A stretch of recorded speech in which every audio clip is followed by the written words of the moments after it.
Boom, boom, boom, boom. Welcome to this thing we call What's Trending.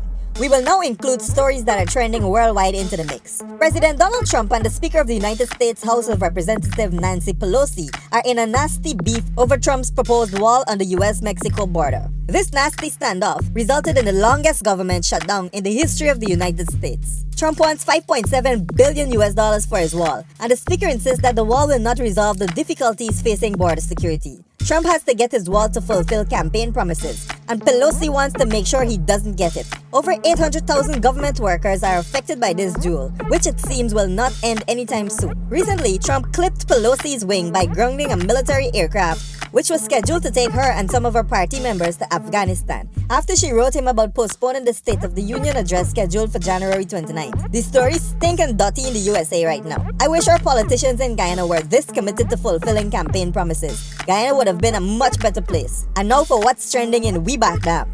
Jagdeo plans to review all contracts signed after the no confidence vote. This banner really feel he own Guyana by. Mr. Jagdeo, please calm your scum down. Even though the PPP stands a good chance at defeating the coalition in the next election, it is not guaranteed that you will win. The man talking like he done bag the election. And by the way, you forget your skunting getting no third term?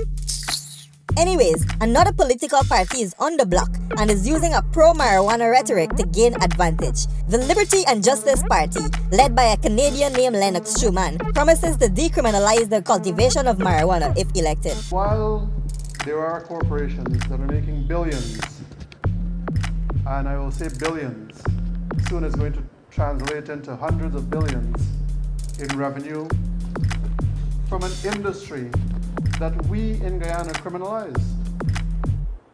Literally, we are locking people up, putting them in jail for smoking a small joint.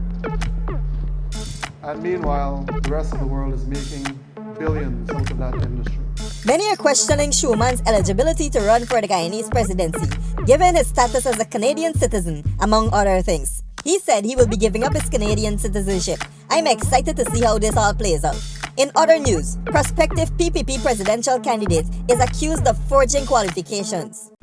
The certificates that have been on social media in favor of Irfaan Ali has led to at least one UK-based Guyanese researching the validities of those. In his letter in the Chronicle today, Guyana-born UK-based medical specialist Dr. Mark Devenish said that he contacted the University of Sunderland, where Ali is claiming to have had a Bachelor's of Arts degree in business management through the online studies. Dr. Devenish stated that a BSc is not available online. It is classroom-based. He also provided the telephone number, the student helpline email address, as well as the university's website. Dr. Devenish said he also contacted the Anglia Ruskin University, where Ali has a certificate in finance from. He said he was told that there is no postgraduate certificate in finance. Rather, there is a MSc in accounting and finance. Dr. Devenish said that his findings raises serious questions about Ali's qualifications. PPP, if y'all know good for yourself, don't announce this mess as y'all presidential candidate. Hey, that's it for this episode of What's Trending. I will stay on top of things and keep bringing you the latest. Thumbs up this video if you like it. Mud water, boom out. Hold up.